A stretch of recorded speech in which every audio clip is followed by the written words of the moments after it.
မင်္ဂလာနှစ်သစ်ပါရှင်။ Migrant ထိုင်းရဲ့ရွှေပြောင်းရတဲ့အစီအစဉ်ကနေကြိုဆိုပါရစေ။ပြည်တွင်းပြည်ပရွှေပြောင်းအလုပ်သမားများနဲ့ပတ်သက်တဲ့သတင်းတွေကိုပြောပြပေးမှာပါ။မြန်မာနိုင်ငံသား85ဦးကိုရန်နောင်းကနေကော့တောင်းဘက်ကိုပြန်ပို့လိုက်တဲ့သတင်းကိုပထမဆုံးပြောပြပါမယ်။ထိုင်းနိုင်ငံလွှဲမှုကြီးကြပ်ရေးထိန်းသိမ်းရေးစခန်းမှာထိန်းသိမ်းခံခဲ့ရတဲ့မြန်မာနိုင်ငံသား85ဦးကိုရန်နောင်းခရိုင်အကောက်ခွန်စိတ်ကန်းကနေတစ်ဆက်မြန်မာနိုင်ငံကော့တောင်းဘက်ကိုပြန်ပို့ခဲ့တယ်လို့ရန်နောင်းခရိုင်လွှဲမှုကြီးကြပ်ရေးဌာနကထုတ်ပြန်ပါတယ်။ပြီးခဲ့တဲ့ဇန်နဝါရီလ9ရက်နေ့နံနက်ပိုင်းကရန်နောက်ခရိုင်အကောက်ခွန်စိတ်ကမ်းမှာမြန်မာနိုင်ငံသားအမျိုးသား62ဦးအမျိုးသမီး73ဦးနဲ့ကလေးငယ်2ဦးကိုရန်နောက်ကော့တောင်လမ်းကြောင်းကနေတစ်ဆက်နေရက်ပြန်လည်ပို့ဆောင်ခြင်းပြုလုပ်ခဲ့တယ်လို့ဖော်ပြထားပါတယ်။ပြန်လည်ပို့ဆောင်ခြင်းကိုထိုင်းအမှတ်25ချီလျင်တရင်ဒုတိယတရင်မှုရန်နောက်ခရိုင်လွှဲမှုကြီးကြပ်ရေးဌာနဒုတိယရေးမှုရန်နောက်အခြေဆိုင်မြန်မာအလုပ်သမားတန်အရာရှိနဲ့သက်ဆိုင်ရာဌာန9ခုကတာဝန်ရှိသူတွေတက်ရောက်ပြီးတသိအဖြစ်ပါဝင်ဆောင်ရွက်ခဲ့ကြတယ်လို့သိရပါတယ်။လူအခွင့်အရေးချိုးဖောက်မှုတွေကိုစောင့်ကြည့်မှတ်တမ်းတင်နေတဲ့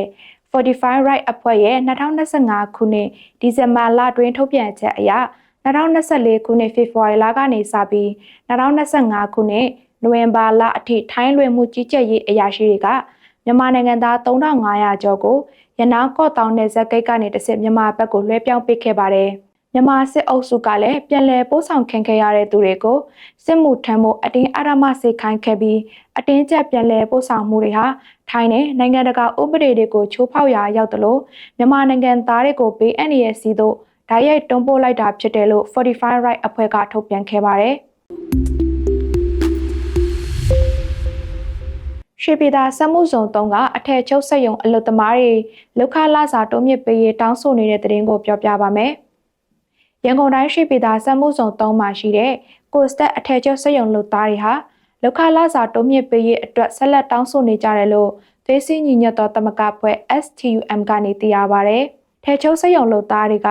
ကဇန်နဝါရီလ9ရက်နေ့မှာလောက်ခလာစာတိုးမြင့်ပေးရေး9ရက်မြတောင်းဆိုခဲ့ကြပေမဲ့စက်ရုံဘက်ကညှိနှိုင်းမဲ့နေရာနဲ့အချိန်ကိုအမျိုးမျိုးပြောင်းလဲချင်းဆိုနေတယ်လို့အလုပ်သမားတွေကပြောပါတယ်။ကိုစတက်အထက်ချုပ်စက်ရုံဟာလက်ရှိမှာ JOC အမည်နဲ့လက်ပတ်နေပြီးအဲ့ဒီစက်ရုံကအလုပ်သမား1000ကျော်ခန့်ဟာအရင်လစာငွေတိုင်းပြန်ရရေးအတွက်ပြီးခဲ့တဲ့ဒီဇင်ဘာလ29ရက်နေ့ကစပြီးတောင်းဆိုနေကြတာပါဒီနေ့အထိစက်ရုံတွင်တောင်းဆိုမှုတွေပြုလုပ်နေပြီးတောင်းဆိုတဲ့အလုပ်သမားတွေကိုစက်ရုံဘက်ကရက်မှန်ကြီးဖြတ်တောက်တာတွေထပ်မံပြုလုပ်နေတယ်လို့သိရပါတယ်ဒေးကြီး12000ကျပ်သတ်မှတ်ပေးရေး OTJ ရက်မှန်ကြီး grade ကြီးတွေကိုမူလအတိုင်းပြန်လည်ပေးအပ်ရေးလာစာအထက်ကြီးတွေကိုအပြည့်အဝအချိန်မီပေးအပ်ရေးစတဲ့အချက်တွေကိုဆက်လက်တောင်းဆိုနေတယ်လို့အလုပ်သမားတွေကပြောပါတယ်။အခြားစက်ရုံတွေမှာဒေးကြီး12000ကျပ်ရနေချိန်မှာဒီစက်ရုံမှာတော့ဒေးကြီး9800ကျပ်နဲ့သာလောက်ကင်ခဲ့ရတယ်လို့ကိုစတက်အထက်ချုပ်စက်ရုံလုပ်သမားတွေကဆိုပါတယ်။မနေ့ကစပြီးစက်ရုံဘက်က No Work No Pay စာသားပါတဲ့ကြေညာချက်ကိုထုတ်ပြန်ခဲ့ပြီးအလုပ်လုပ်ကင်ခြင်းမရှိပါကရက်မှတ်ကြီးဖြတ်တောက်မယ်လို့အသိပေးထားတယ်လို့ STUM အဖွဲ့ကနေသိရပါတယ်။ချင်းမိုင်မှာရဲလွန်နေထိုင်ပြီးအလုပ်လုပ်နေတဲ့မြန်မာ2ယောက်ဖမ်းဆီးခံရတဲ့တဲ့တင်ကိုဆက်ပြောပြပါမယ်။ထိုင်းနိုင်ငံချင်းမိုင်မြို့စုတက်ရက်ကွက်အတွင်းရှိဆိုင်တဆိုင်မှာအလုပ်လုပ်ခွင့်ပါမစ်မရှိဘဲ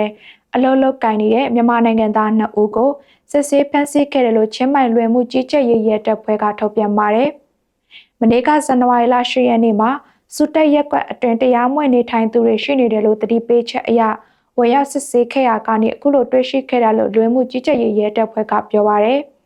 ်မြန်မာနိုင်ငံသား2ဦးဟာချင်းရိုင်ခရိုင်နယ်စပ်ဂိတ်ကနေယာယီနယ်စပ်ဖြတ်သန်းခွင့်လက်မှတ် Border Pass နဲ့ဝင်ရောက်လာခဲ့တာဖြစ်ပြီးတမတ်ရက်ထက်ကျော်လွန်နေထိုင်ကချင်းမိုင်မြို့ဆိုင်တဆိုင်မှာတရှိရေးဝန်ထမ်းအဖြစ်တလားကအလုပ်လုပ်ကိုင်နေခဲ့တာဖြစ်တယ်လို့သိရပါဗျ။သူတို့ဟာအလုပ်လုပ်ကိုင်ခွင့်ပါမစ်မရှိဘဲတရက်ကိုလောက်ခလာစာဘတ်300နှုန်းနဲ့လုပ်ကိုင်နေတာဖြစ်တယ်လို့ရဲတပ်ဖွဲ့ကပြောပါရယ်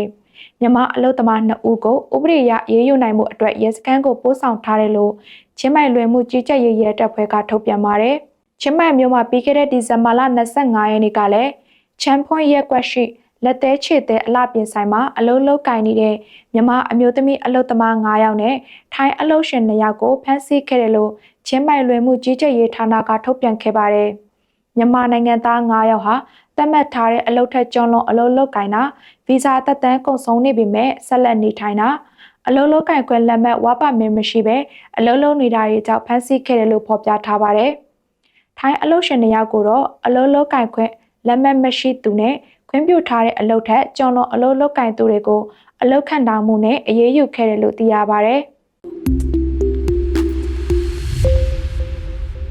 ထိုင်းမှာမြန်မာအလုပ်သမားတွေကိုငွေညှစ်တဲ့ရဲကိုရဲစခန်းတိုင်ခဲ့တဲ့တဲ့တင်ကိုပြောပြပါမယ်။ထိုင်းနိုင်ငံစမောပကံဘန်းပိုဒေတာမှာမြန်မာအလုပ်သမားတွေရဲ့အခန်းတွေထိဝင်ပြီးဖုန်းစစ်ငွေညှစ်ခဲ့တဲ့ရဲကိုဘန်းပိုရဲစခန်းမှာတွားရောက်တိုင်ကြားခဲ့ပြီးနင်းနာကြီးတွေပြန်လည်ရခဲ့တယ်လို့ UFF အလုပ်သမားကူညီရေးအဖွဲ့ကထုတ်ပြန်ပါတယ်။မြန်မာအလုပ်သမားစုစုပေါင်း8ဦးငွေညှစ်ခံခဲ့ရပြီးအချို့ကတော့အရင်4လကနေ6လအတွင်းငွေညှစ်ခံခဲ့ရတယ်လို့သိရပါတယ်။မြန်မာအလုပ်သမားတွေစီကနေဘတ်6000ကနေဘတ်1000ဝန်းကျင်အထိငွေညှစ်ခဲ့တယ်လို့သိရပါတယ်။ပြီးခဲ့တဲ့ဒီဇင်ဘာလ29ရက်နေ့ကဘန်ဘိုပလဲရုံကိုတွားရောက်ခဲ့တာဖြစ်ပြီးရဲအရာရှိကပြန်လည်တောင်းပန်ခဲ့တယ်လို့ထပ်မဖြစ်စေဖို့ကတိပေးခဲ့တယ်လို့ UFF အဖွဲ့ကပြောပါတယ်။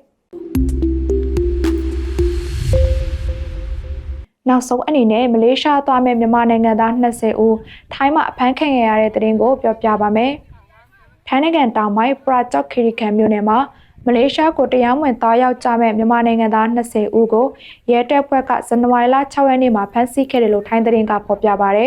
။မြန်မာအလုပ်သမားတွေဟာရန်ကုန်မြဝတီနဲ့ပဲခူးမြို့တွေကလာတာဖြစ်ပြီးကမ်ချနဘူရီခရိုင်ဖျားသုံးစုဂိတ်ကနေတဆင့်ထိုင်းနိုင်ငံအတွင်းသို့တရားမဝင်ခိုးဝင်ခဲ့ကြတာလို့သိရပါဗျ။အဲ့ဒီကနေရာချဘူရီခရိုင်ဝမ်မနောင်းနယ်မြို့ကိုလာရောက်ခဲ့ပြီးကလောင်းဝမ်မြို့နယ်အုံချက်အတွင်းမှာခိတ္တဆောက်ဆိုင်နေစဉ်အခုလိုဖမ်းဆီးခံခဲ့ရတယ်လို့သတင်းကဖော်ပြပါဗျ